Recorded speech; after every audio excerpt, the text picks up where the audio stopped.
Not as game-ending or life-altering as the other posts on here, and really only a horror story in the lightest sense of the word, aka unfortunate coincidence leading to a minor GM headache. So myself and my group of 3 were happily playing one day, the current villain being a green dragon named Coidrirus, frightening and awesome in power, a worthy foe. One day, a new player joins, and we fill him in on the current situation. Yeah, the dragon's name is Coidrirus. Huh, that name sounds like coitus. Cue uproarious laughter from the long-standing party members. That poor dragon has not been taken seriously since then. Minor addendum, it's all in good conscience, and I find this only slightly less funny than my players due to being, the DM. I'm really glad the DM managed to take this in stride. It's one skill that many DMs are going to need to learn. We create epic fantasy adventures for our players, and sometimes you get middle school tier humor to go along with it. I think it's part of the DM experience.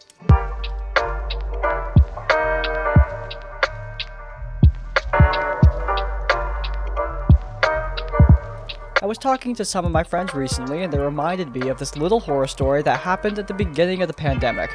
During the early days of quarantine, myself and one of my roommates threw ourselves into playing D&D online with our friends multiple times a week as a way of socializing. We'd already been playing in the same campaign for years. We were just doing more of it because we almost never left our house. A few months in, our other roommate, who'd really been suffering from cabin fever and being separated from her other friends, asked if we could do something all together, almost like a family game night at the house. I don't really remember who suggested we have a home D&D campaign, but we were all into the idea. I've been playing with roommate 1 for years and had been playing with roommate 2 before and had gone pretty okay, though roommate 2 did have a tendency to not really get it. I'm not sure how to describe it, but she never really immersed herself into the game or the setting. But she saw how into the game myself and roommate 1 were, and she wanted to have that kind of fun with us. It was decided that roommate 1 would DM while myself and roommate 2 would play. She told us we'd be playing in a lighthearted modern fantasy setting with some spooky elements. We both made characters, and roommate 2, who we will now refer to as Furbolg, seemed really excited about it.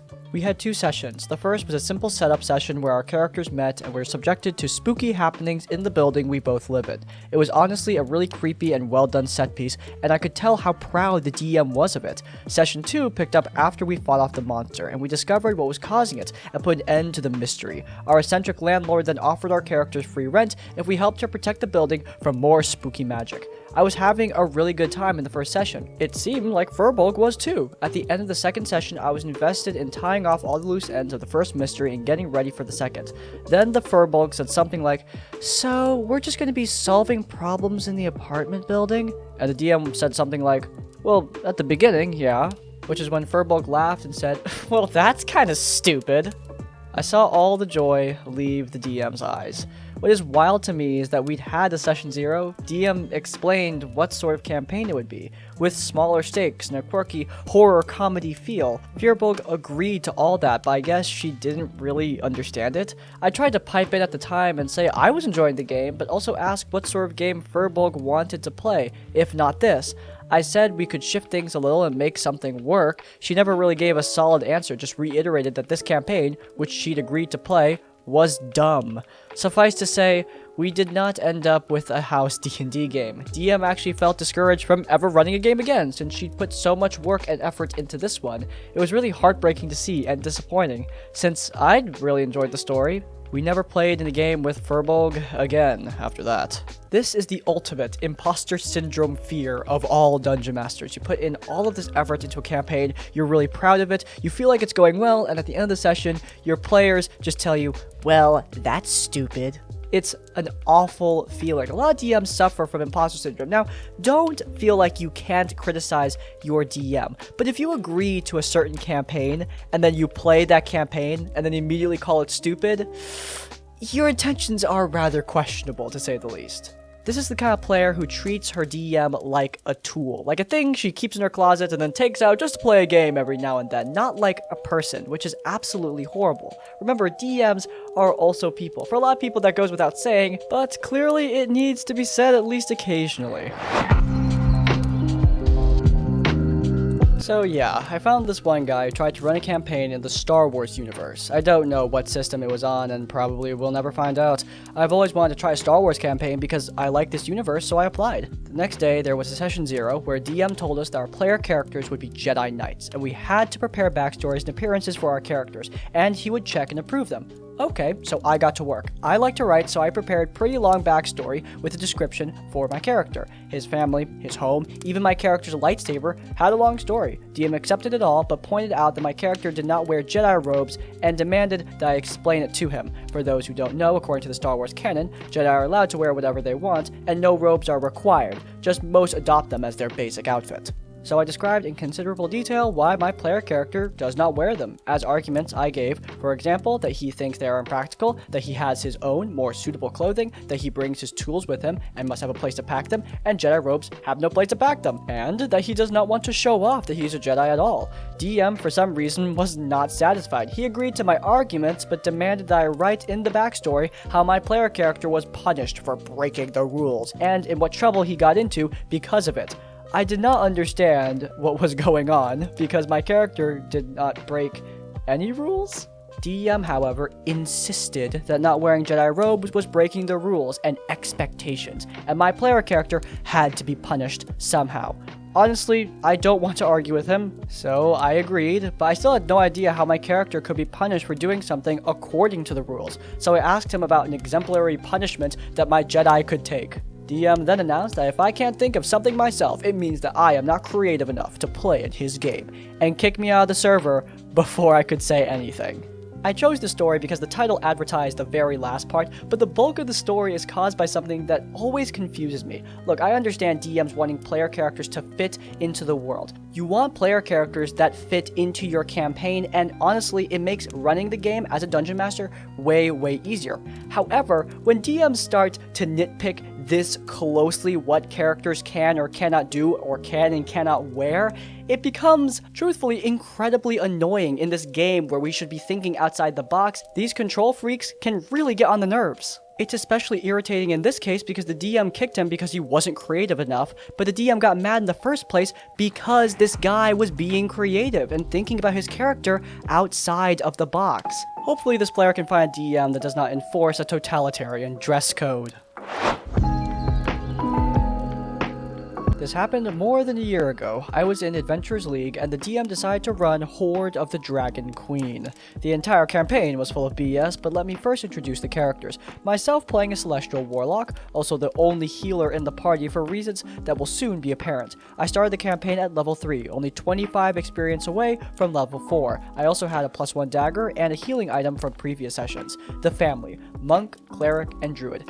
Very nice, and I still play with them today. I ended up helping Monk and Cleric make their characters the week before the game started, and Druid on hers on her own. This 1 week difference would end up being an issue.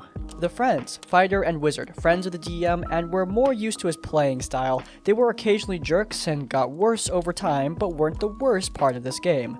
The DM, a guy who I'm pretty sure skimmed through the entirety of 5e, the source of many of this campaign's problems. The game started in the summertime. The normal DM I played with was showing up less consistently, so I was shuffled around for a few weeks, eventually ending up with this DM. The week before, I had played with Monk and Cleric, and both of them had leveled up, while Druid was still at level 1. Fighter and Wizard started at level 3 and 2 respectively, so I was the highest level. You may wonder why this is important to the story. Well, we didn't level up for about 6 weeks. Namely, the level 1 druid stayed there for a month and a half. As I was so close to level 4, I managed to get there, but everyone else was stuck where they were at for a ridiculous amount of time. This meant Cleric and Wizard got 3 spells per day, and Druid only got 2. Oh, and no wild shape either. So throughout the story, remember that most of us are under level 3. We get to the first town in the game, and DM describes it as being basically annihilated with a blue dragon flying overhead. Warlock, myself, being the lawful good guy he is, suggests going to the closest city and telling them of the problem.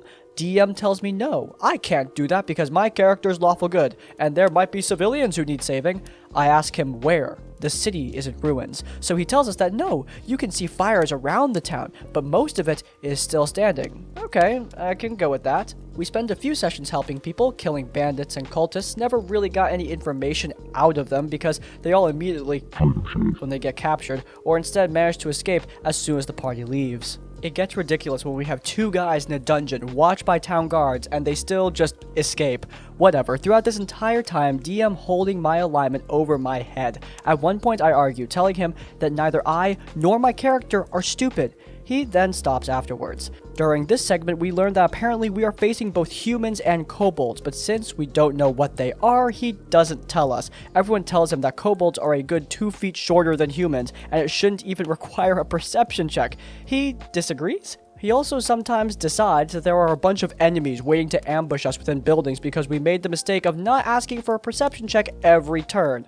No, this does not get better. So at one point, we're trying to go through a secret back door to the town where the villagers are staying. There's a swarm of rats coming for us. I decide to stay behind and protect the villagers' food. I barely managed to survive by using a healing item, an apple you could eat 1/4 of to regain 75 hit points. He insists that I throw it out because he doesn't know where it came from. It came from Tales from the Yawning Portal. He also, a couple times, requires me to go through my entire character sheet and explain how I got each individual ability point and each individual item. This includes a dagger I had gotten from Prince of the Apocalypse. It was a +1 dagger that my character never used, having taken Primal Savagery through the Pact Tome, but nonetheless, DM commented that 5th edition was not balanced around magic items. I think I used the dagger maybe 4 times across the entire game. Eventually, we get to the end of the first part of the campaign. We had gotten a total of maybe 3 rests, one of them being a long rest. So Cleric, Wizard, and Druid were in spell preservation mode throughout, mostly just using cantrips. This is why I ended up being the healer. I was the only one with the ability to heal that recharged often enough. DM also called us murder hobos at one point during the segment because we didn't try to learn more about the enemies, even though we knew we couldn't with how he played them. Oh well, so this half-dragon comes in and wants to fight our best combatant. Fighter volunteers, having played an extra game on the side to get to 4th level. Fighter is basically annihilated like a ragdoll, which I imagine is supposed to happen, but during the fight the half-dragon decides to walk over to our dragonborn monk and without a save, deal 40 points of lightning damage to him. If Monk had not been a blue dragonborn, well, he would have been instantly killed due to that damage. As it is halved, instead, Monk is just unconscious. Bad guys leave, we go on to the next part of the quest, need to find their hideout. We capture more enemies who promptly always bite their tongues out. Fun stuff. One of the invocations I got let me cast Find Familiar. I tried to use my familiar for scouting because it's a bird. Without fail, someone always tries to take a shot at my familiar. I got tired of spending 10 gold each time I tried to be creative, so I just stopped spending gold. As time went on, I got less and less impressed with Dungeon Master. Time for another specific example of idiocy. This is after Druid had finally leveled up. We were walking through the forest and ended up getting shot by unseen attackers. Turns out they had some sort of illusion wall up around us to make themselves invisible. During the fight, Wizard was very close to going down, and so she drank a potion of invisibility she had gotten from an adventure. As she is trying to sneak away, she is, without any save, restrained, gagged, and brought to the ground. She was still invisible. Cue an argument. DM ends up brushing it off and continuing anyways, with Wizard still at maybe 2 hit points and unable to do anything. How we succeeded in that combat, I still don't know, because we were at 15 total mooks and 4 total party members, with most of the enemies having some buff cast on them. Thankfully, Cleric had Scorching Ray to break the caster's concentration, and our Druid managed to pull her own through the entirety of the combat as well, actually getting to do something active instead of staying back and just using Thorn Whip. It may sound like DM was the only one who was in the wrong, even though I certainly was not the most helpful throughout the game. I will admit, I conveniently forgot to make concentration checks and got into rules disagreements, later leading me to become something of a rules lawyer that I have gotten out of. However, I think it is also important to acknowledge his friends, Fighter and Wizard. Generally, they were fine, but they very much accepted most anything the DM said. Monk said he should be able to jump roof to roof without an acrobatics check. DM and Fighter say no. I want to cast a cantrip while concentrating on Flame Sphere. DM says it should break my concentration. Wizard agrees, and I need to find the place in the book where it says that yes, I can do that.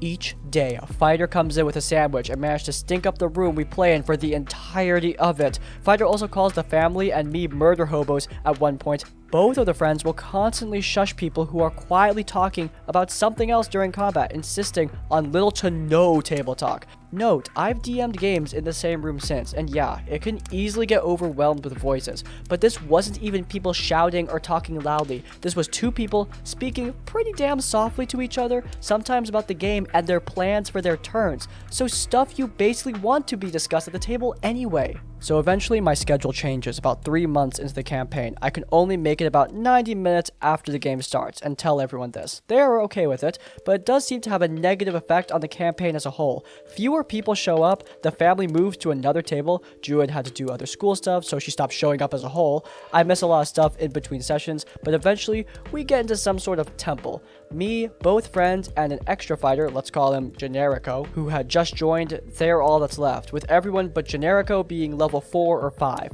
Because I am level 5, just about everything gets advantage on me for some reason. Advantage against my saves, advantage to hit me, etc. During this temple raid, I ask fighter how much damage they have taken, to which they insist they cannot tell me because that would be metagaming, so I stop healing him. Yes, I am being spiteful, but I wasn't having fun, so I didn't care. He knew I was doing it on purpose, as I had nothing better to do with my bonus action than to heal through the Celestial Warlock's features, but he jumped headfirst into combat, and I let him reap that fruit. It was around this time I actually first encountered this subreddit. It was the very last combat of the campaign. I let the fire go down to single digits. I just peeked at a sheet, then healed him as much as I could. I went down to a guard drake that had more than 150 hit points, about triple their normal, and eventually Generico carried my body into a chamber that led to the entrance. We were attacked by something when we had to end that session, but it had to be something dumb because I made a perception check on that chamber beforehand and saw nothing despite a pretty decent roll. After this, DM and friends had a few sessions with their own group, and I asked specifically to be put in a different Adventurers League group from the store, and they were fine with it, though technically it overloaded one of the groups from 7 to 8. A month or so afterwards, Adventurers League stopped happening at the store. The people left over, myself included, decided we'd do a homebrew campaign, which has been going well ever since. So here I am, more than a year later, writing 2,000 words about this campaign that isn't even as bad as most of the other stuff on the subreddit. TLDR, DM and friends decided to turn a decent campaign to a slog, where every DM decision is contrived, BS, or hostile to the other players. I think more than a few people on this channel are well aware that I'm already not the biggest Hoard of the Dragon Queen fan, and let me tell you, running that module with a DM of this caliber would be basically hell for me. Like the OP said, is this the worst DM ever? Definitely not. We've seen way worse. In fact, I consider this quite mild. I think this one hurts so much because it's really realistic in terms of how hostile this dungeon master is. We often read horror stories about DMs who are incredibly, extremely hostile, which makes sense. This is RPG horror stories, and we usually see the worst of the worst. But here we find a DM that a lot of people just don't write about because they don't think it's as bad as many other things. And yeah, that's true, but this is still really frustrating. I still wouldn't want to play with a DM who tries to invalidate character abilities just to get, I don't know, more difficulty out of the campaign. It's artificial, it's fake. I've recently had to make my campaign more difficult to match the power of my players, but I still do not want to invalidate their abilities or try to just use contrived BS to hurt them because that's lame. I want to do it in a way that makes the campaign enjoyable, not that makes the campaign frustrating, which is this DM's exact problem. At Session 0 last week to set expectations. At Session 0, the players agreed that they wanted a serious campaign with a fair amount of roleplay. The game would be evil aligned, but essentially a suicide squad after a necromancer brought them back, considering them the lesser of two evils. I came up with a style of game where they would be rulers of a new city and emphasize relationships with NPCs that would be important. That right there is foreshadowing. Overall, they seemed pretty hyped, except for the one new player emphasizing that since I'm a new DM, I'm going to be trash at DMing. I spent a week watching new DM advice YouTube videos, making art, and everything a nervous new DM does to try to over-prepare. I was expecting an evil line campaign to see at least some backstabbing, intimidation, maybe even a little bit of murder hobo-isms. Instead, their interpretation of evil is just to be rude to everyone they meet. The necromancer resurrects them from the dead, and they make fun of him for dying to do it. Whatever, he's dead now. He just doesn't give them as much information as they could have. They then meet a small city crew assignment to help them. They make fun of the NPC names in character in front of them, joke about killing the NPCs, and then say just kidding when they get nervous, etc. The height of the nonsense was when the two ranged spellcasters, a druid and a wizard necromancer, separated from the party to confront an angry mob attacking the town. By walking up in melee range to ask them nicely to stop, they were both anti-charisma loner characters. After some "are you sure's" from me, and having the mob be confused for a moment to give them a chance to at least back away, instead, the druid starts mocking them. I gave the roll initiative and of course get tons of comments about how imbalanced the fight is when the mob attacks the squishy mages right in front of them. I fudged one roll to keep the druid from going to 0 hit points, since the system we're playing punishes you severely for getting low hit points anyway. His character has stat reducing injuries that will take 2 in-game weeks to recover from. The rest of the group finally gets there and finds the fight isn't so bad when you don't frontline the mages. The fight ends when the wife of one of the men in the mob shows up to tell them they are making a mistake. She is a high-ranking official of the neighboring city and offers to pay recompense for damages and wants to build a diplomatic relationship with them since she's been tipped off by the necromancer they were chosen to save them. The players mock her as well and joke about desecrating the bodies of the dead to her. Obviously she is horrified, but already invited them to visit her city where an important MacGuffin quest is. I end the session for time, and here the players begin to talk about how they're going to get a huge payout from the woman and how the city crew is going to help them. If I continue as a serious campaign, the city crew who dislikes them will do minimal work, and the woman, horrified and disgusted by them, is going to stiff them the money. An armed guard will be following them around the city if they visit, since the high-ranking woman considers them mentally unstable. Since their next session will be pretty gimped, I'm considering messaging them to ask if they would prefer a silly campaign. I'll post an update next week to see if there's interest or if something else crazy happens.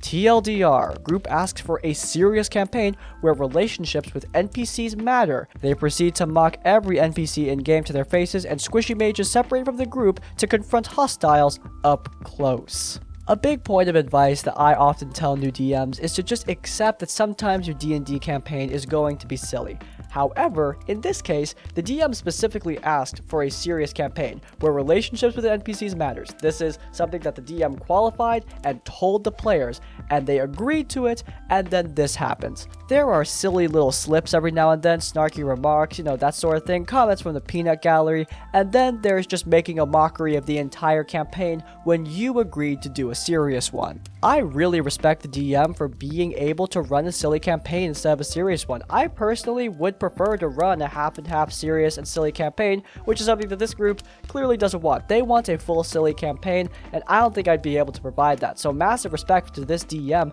for being able to change their vibe right there on the spot. Of course, as a DM or as a player, you don't need to do that. There's nothing wrong with walking away from the group that isn't the vibe that you would prefer. In fact, in a lot of situations, that might be the best solution for everyone involved.